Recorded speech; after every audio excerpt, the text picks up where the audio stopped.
Tonight, the battle over who's at fault for a dramatic drop in COVID-19 tests in Ontario. Some just aren't performing. I'm calling them out right now. The Premier put some public health units on notice to pick up the pace. There have been some cars with notes left on them saying, please go home. We don't want you, which is not the community that we all really want.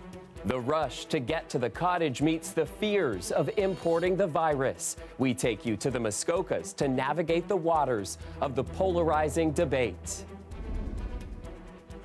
And a small town throws a big party. How Cobourg, Ontario is honoring one of its own who helped free the Netherlands from the Nazis 75 years ago today.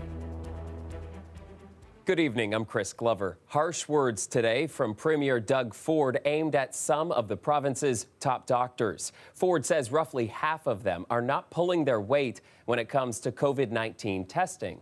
But Toronto's chief medical health officer points out testing is the province's responsibility. Angelina King begins our coverage tonight with the testing tussle. You got to pick up the pace. A frustrated premier blaming some local public health units for a drop in Ontario's COVID-19 testing. Some just aren't performing. I'm calling them out right now. He says half of the 34 medical health officers in the province are doing a great job, but the others? I'm not going to name them. They know who they are. Start picking up your socks. But Toronto's top doctor says testing is a provincial responsibility. She says local health units are just stepping up to help during the pandemic under provincial guidelines. We are doing everything we can to make sure that this is done in a timely and effective manner. The opposition quick to redirect the blame back to the Premier. Andrea Horvath saying it was shocking to hear Doug Ford throw public health leaders under the bus. He determines how many public health units and labs we have and how much funding they get. After several consecutive days of the province meeting or exceeding its 14,000 tests per day target, only 10,000 were done yesterday, the lowest in 5 days. The province's top doctor says that could be due to a range of issues that happened over the weekend, including supply, coordination, and data entry. If there are aspects that are not up to speed, we want to go after all those ones there and saying, how do we fix those issues? We don't need excuses in that mind. We need solutions. And we're still not there. This seniors advocate puts the onus on the province and says not all residents and staff are being tested at long-term care homes, but they should be. It's the only way for us to get a baseline. We can't fight what we can't count. Ford said after the pandemic is over, Ontario should look at Alberta's healthcare model. It was the first province to launch a single provincial healthcare system, all under one top doctor. Angelina King, CBC News, Toronto. Next, to the debate over going to the cottage. Cooped up in isolation, many are eager to get out of town. But public health officials have worried visitors could cause a strain on local resources. With no official ban in place, what will people do? Farah Morelli now with the cottage conundrum.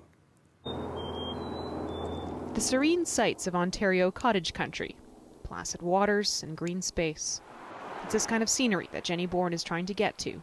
We cannot go there and use our cottages. We cannot stay there. We cannot have anybody come and join us there. Bourne has a cottage in Haldimand in Norfolk County, but it's officially banned out-of-town folks from coming to their secondary residences. It's extremely frustrating. We pay a lot of money to be able to have this property. Premier Doug Ford said today he hears those concerns. I'm getting calls about why should I pay my taxes if I'm not allowed to go up to my cottage. I understand it. Here in Muskoka Lakes, the municipality hasn't banned seasonal residents from coming up to their cottages, but it's been the source of a lot of tension. On one hand, local businesses rely heavily on seasonal residents, especially this time of year, while others believe it's simply not worth the risk. There have been some cars with notes left on them saying, please go home. We don't want you, which is not the community that we all really want here in Muskoka. Muskoka Lakes Mayor Phil Harding says fears over COVID have polarized some members of the community. The people who are here year-round certainly need the seasonal people to do a lot of the extra work. The seasonal people certainly need the local people to help do the work. So we really need to work together and become one community through this. And when they first came, they were tearing up the whole store, and there was nothing left. And so people in our community were getting quite annoyed by that. The common sentiment here, when the pandemic was first declared, the large influx of seasonal residents caused problems. But that's subsided. Now that it's, like I said, the panic thing is over, I think it's calm now. It's fine, you know, and everybody's paying attention to the distance thing. With May 2-4 weekend around the corner, it's businesses like this marina that want seasonal residents back, especially after not being able to operate during last year's holiday weekend because of flooding. So we were really hoping this year with the early ice out and stuff that we would be up and rolling and, you know, make up for the losses that we had last year. How the community navigates the waters ahead largely depends on the province's next move. It's meeting with regional mayors this week. Farah Morali, CBC News, Port Carling. Now to the largest hospital outbreak in Toronto. Toronto Western Hospital is reporting 4 separate COVID-19 outbreaks. A total of 19 patients and 46 staff have tested positive. The outbreaks have been identified in 2 dedicated COVID-19 units and 2 internal medicine units. The hospital says it doesn't know whether the staff were infected at work and doesn't know how the outbreaks happened. In a statement to CBC, hospital spokesperson Jillian Howard says the hospital is caring for a large number of patients who are COVID positive, and there is always a risk in a circumstance like that. Toronto Western has typically been looking after 80 coronavirus patients every day for the past few weeks. The hospital says it's following infection control measures, including deep cleaning and testing staff and patients to get the outbreaks under control. The number of healthcare workers falling ill with COVID-19 keeps rising. So far, close to 3,000 hospital and long-term care workers have been infected in Ontario, and at least 5 have died. Lauren Pelly now with calls for a public inquiry and a criminal investigation. And I want to be a nurse, but I didn't sign up to be a nurse to die. This porch was Pamela's sanctuary while she battled COVID-19, enduring weeks of dizziness and struggle sleeping. We're protecting her identity over concerns about her job security. I put my entire family in jeopardy that they could have had this. Until mid-March, clients at the long-term care home where she works were allowed to come and go to outside appointments. Pamela believes one resident brought the virus back. I was exposed to this resident for at least 7 days before he started showing symptoms. Across the province, the number of infected healthcare workers rose from around 450 in early April to nearly 3,000 a month later. These frontline staff now make up roughly 16% of all cases in Ontario. Today, members of a healthcare union held a memorial for 3 personal support workers who have died so far from COVID-19. The union is also calling for a public inquiry and criminal investigations into all long-term care deaths. Every single person that goes to work should return home to their families healthy and alive. And that's what we're saying. Enough is enough. The province isn't committing to an inquiry just yet. We've been able to move some hospital staff, frontline healthcare workers over to long-term care. We've called the military in. We're pulling out all stops. Pamela believes more could have been done early on. From the minute this pandemic started hitting Ontario or Canada in a whole, we should have stopped all the appointments. They're not urgent, they're not necessary. Now, after a month of isolation, Pamela has had 2 negative tests in a row, but she says all frontline workers are still at risk. Lauren Pelly, CBC News, Toronto.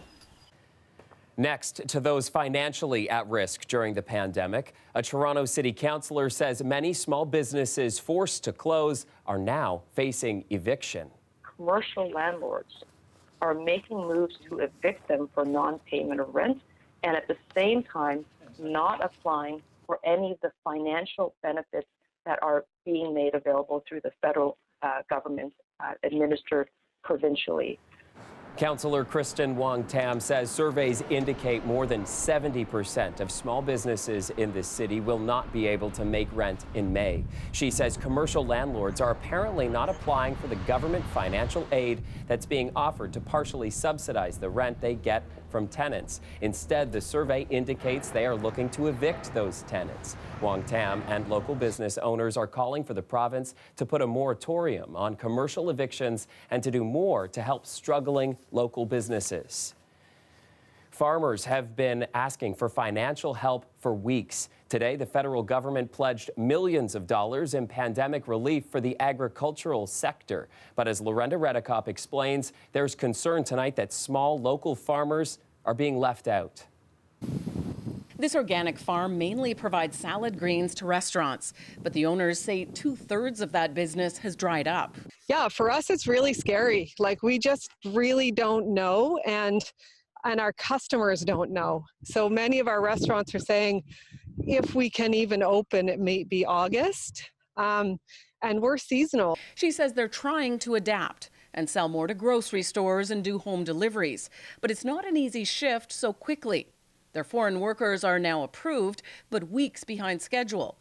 Plus, there's uncertainty from the food distributors that pick up their food. They're really in trouble. It's limiting their ability to even pick up on our farm and how many times a week. So we actually have no idea how bad it's going to get. She's not convinced the Prime Minister's announcement will do much to help farms like hers. Taken together, these measures represent a $252 million investment to support the people who keep our grocery stores stocked and our families fed. The money includes help for beef and pork producers, including help accessing PPE, and a plan for the government to buy food and take it to places like food banks, so food that can't be sold isn't wasted. We know that there is more to do, and we will keep working with them to determine exactly how we can best help.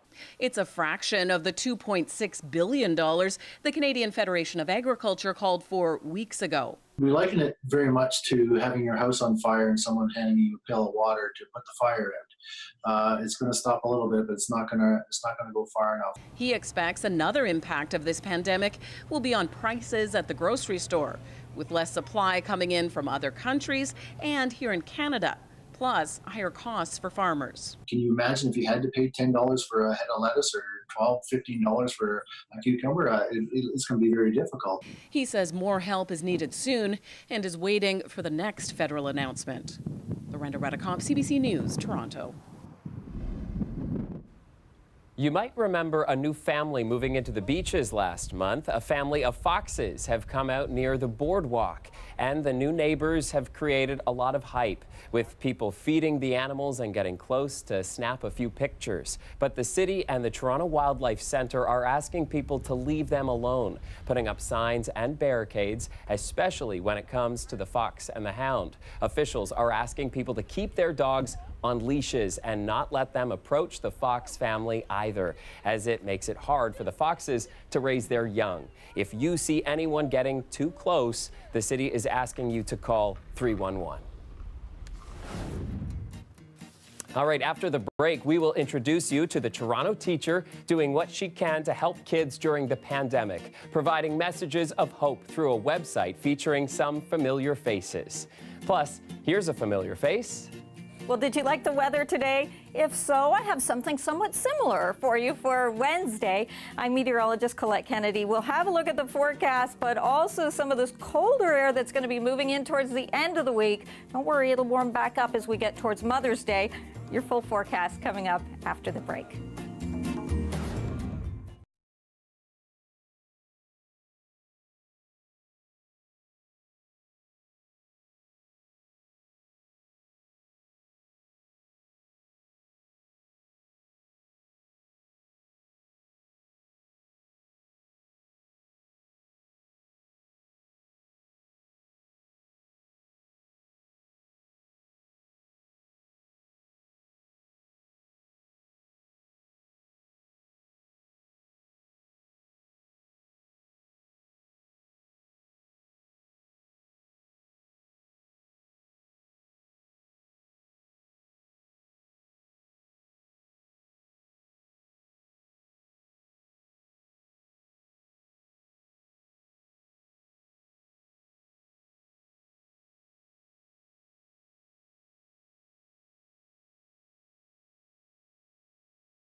Another trick weather day today. Sunny for days, but so chilly. Colette Kennedy joins us now with your weather picture. And Colette, at least it didn't pour or snow today. That's right, Chris. We have to concentrate on the bright spots and what we're seeing, so at least we don't have any active weather that we're dealing with. And if you did like the conditions today, albeit a little bit below seasonal, well, tomorrow is very similar. We'll have sunshine in there, although a little more cloud cover early on, and temperatures very similar to today. It's Thursday when we get into seeing a chance for some showers, pretty slim chance, but that risk is there. And at the end of the week, the temperatures are going to fall even further. All the more reason to enjoy the weather we had today and into tomorrow, and we have the risk of seeing even a few flurries flying in our skies. So as we look at our daytime highs from today, only 10 degrees even back towards Windsor, same thing for Toronto, and no double digits. Barrie, Oshawa, 9 degrees there for your afternoon highs. This is what's happening with our weather story. So this is almost a positive thing. Well, let's just say it is a positive thing in the sense that we have this ridge of high pressure. So the storm system is staying to the south, that area of low pressure. They almost run parallel then because this kind of blocks the Great Lakes. We're getting a little bit of cloud cover thrown off that trough. So we're seeing that tonight and into tomorrow morning, and then it kind of moves away. So that high pressure helping us out, even though it's some cooler air. There goes that system. It keeps the rain to the south of us as we go through Wednesday. We'll have some sunshine in the afternoon, but oh, what is this? Well, as we get towards Wednesday evening, getting closer is this dome of even colder air that's going to be moving in and reinforcing, and if anything, dropping our temperatures even further.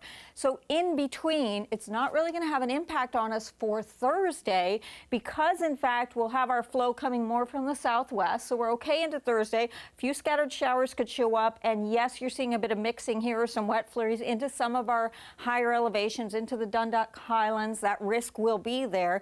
Otherwise, not much in terms of precipitation. A few showers into the afternoon. That's when we have the greater chance into the afternoon and evening through the GTA and back towards southwestern Ontario as this next area of low pressure moves through. However, we can't hold this off any longer. So as we go towards Friday into Saturday, that's when that core of colder air will be moving in, and we may have some wet flurries mixing in with our showers.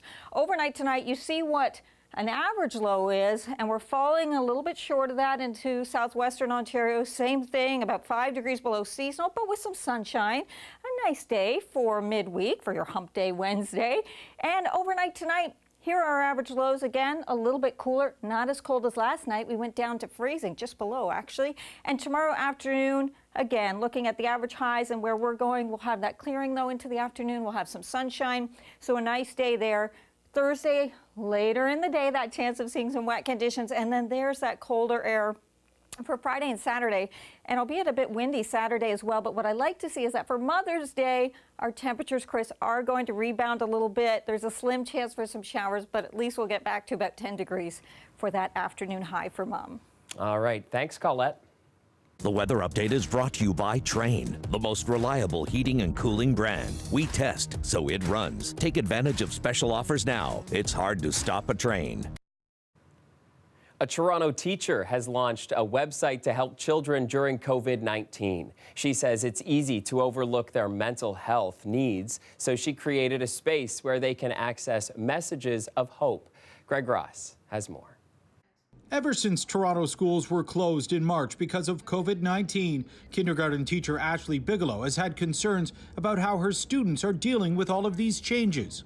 Kids' mental health is, a huge need, and it's not really discussed as much as a lot of people would like it to. After reading that calls to kids' helplines had drastically increased in recent months, she decided to launch a non-profit site with one simple goal: to reach as many kids as we can that are going through really uncertain times. So we know that there's a need there, and just to let them feel heard and let them know that whatever that they're feeling is okay, and that we're all in this together. With the help of her friend and marketing expert Greg Fretz, they came up with the name thegoodviral.com, as opposed to the bad virus that is forcing everyone to stay home. The Good Viral is something that spreads positivity, it pays it forward, it spreads joy. It is completely grassroots, nonprofit. It's just, people sharing with other people messages of hope and encouragement. They share those messages in videos that are posted to the website and social media. But you have had some pretty high-profile people that have responded and left messages. Yeah, we have. Just before this interview, actually, we had Julian Wright, a former NBA player, played for the Raptors, submitted his video. We've had Junkyard Dog, former Raptor. I want to send a message to all of you out there locked in the house, but still getting your schoolwork done. Hey, we're going to make it through this. We've also had Hal and Joanne McLeod. During your time at home, we'd like you to take the Body Break Challenge. 50 jumping jacks, 50 push-ups, and 50 sit-ups. But it's not just celebrities. It is a platform where kids can also hear words of hope and messages of hope, but can also contribute and inspire kids around them. Like 5-year-old Micah, who was so inspired by the messages, she shared her own. But we could still see each other by having video calls and playing on the video call. Bye, I love you. And while the website was launched because of COVID-19, Bigelow and Fritz say there's no reason why it can't continue when this is all over. Greg Ross, CBC News, Toronto. After the break, a drive-by parade was held in Cobourg today, a special quarantine celebration for a 98-year-old veteran. We'll tell you why and introduce you to the guest of honor coming up.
Today is a special day in the Netherlands. Liberation Day is celebrated every year on May 5th. It marks the end of the occupation of Nazi Germany during World War II, 75 years ago. But it's also a day of celebration for many Canadian veterans who were in Holland during the war, including 98-year-old David Ramsey. His family created a special type of quarantine celebration for him, and it looks like he loved it.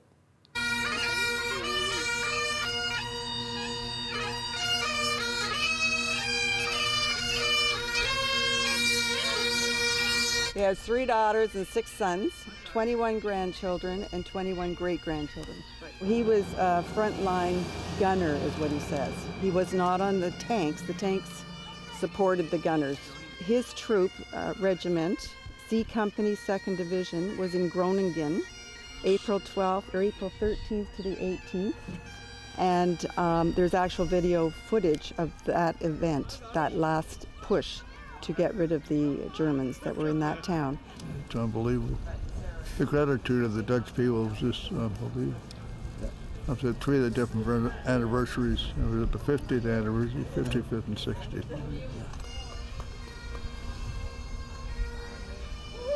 Thanks for coming. The community all just came together so quickly. We just had the idea about a week or so ago, and everybody wanted to get involved. My in-laws, my parents, my wife, everybody, the police department, everyone's been great. It's so proud. It's quite something to celebrate, especially when he can't be there for 75th anniversary, and for him to be like the last living. That's quite a celebration and to honor, and to have this celebration with COVID going on, it's heartwarming. And for such a small town to honor him this way is wonderful to see. I'm doing 110%. We are pretty close, and so right now it's kind of tough that I can't get over and have our weekly beer together, but hopefully when this is all done, we'll get back to our old ways.